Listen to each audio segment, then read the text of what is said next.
বৃহস্পতিবার রাতে আল্লাহর দুইটি নাম পড়ে যা চাইবেন আল্লাহ তাআলা তাই আপনাকে দান করে দিবেন। আল্লাহ পাক রব্বুল আলামিনের গুণবাচক কিছু নাম রয়েছে, এই নাম পড়ে দোয়া করলে আল্লাহ তাআলা সেই দোয়াগুলো কবুল করেন। আল্লাহ পাক রব্বুল আলামিন নিজে জানিয়ে দিয়েছেন। কোরআন খুলেন 9 নম্বর পারা 13 নম্বর পৃষ্ঠার 4 নম্বর লাইন সূরা আরাফের 180 নম্বর আয়াতে আল্লাহ বলছেন, ওয়ালিল্লাহিল আসমাউল হুসনা ফাদউহু বিহা। আল্লাহ তাআলার এই গুণবাচক নাম পড়ে দোয়া করলে আল্লাহ তাআলা সেই দোয়াগুলো কবুল করে নেন, সেই দোয়াগুলো অ্যাকসেপ্ট করেন, কবুল করে নেন।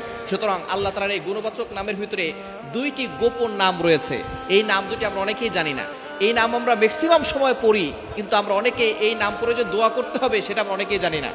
পবিত্র কোরআনুল কারীমের ভিতরে একটি সূরা রয়েছে সূরা ইখলাস। আমরা সূরা ইখলাস পারি না এমন কোনো মুসলমান নাই। সূরা ইখলাস ছোট্ট সূরা, তবে ফজিলত অনেক বেশি। এই সূরার ভিতরে আল্লাহর পরিচয় রয়েছে।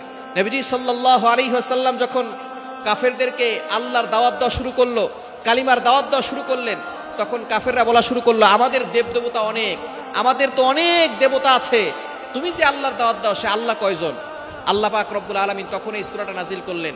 নবী আপনি বলে দেন, কুল হুয়াল্লাহু আহাদ আল্লাহুস সামাদ লাম ইয়ালিদ ওয়া লাম ইউলাদ ওয়া লাম ইয়াকুল লাহু কুফুয়ান আহাদ।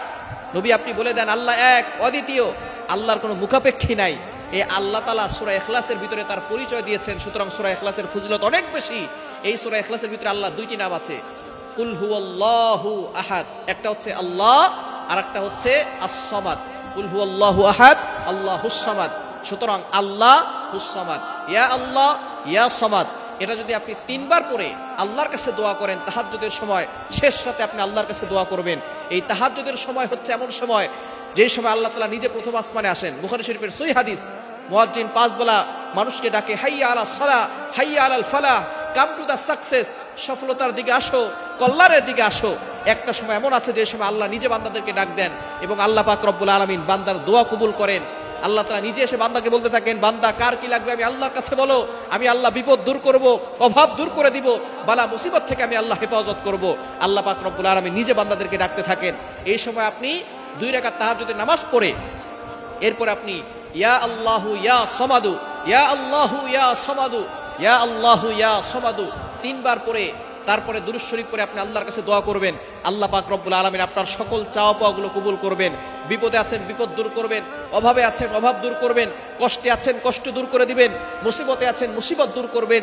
সন্তান কথা শুনে না সন্তানকে বাধ্য করবেন, স্বামী কথা শুনে না স্বামীকে বাধ্য করবেন, স্ত্রী কথা শুনে না স্ত্রীকে বাধ্য করবেন।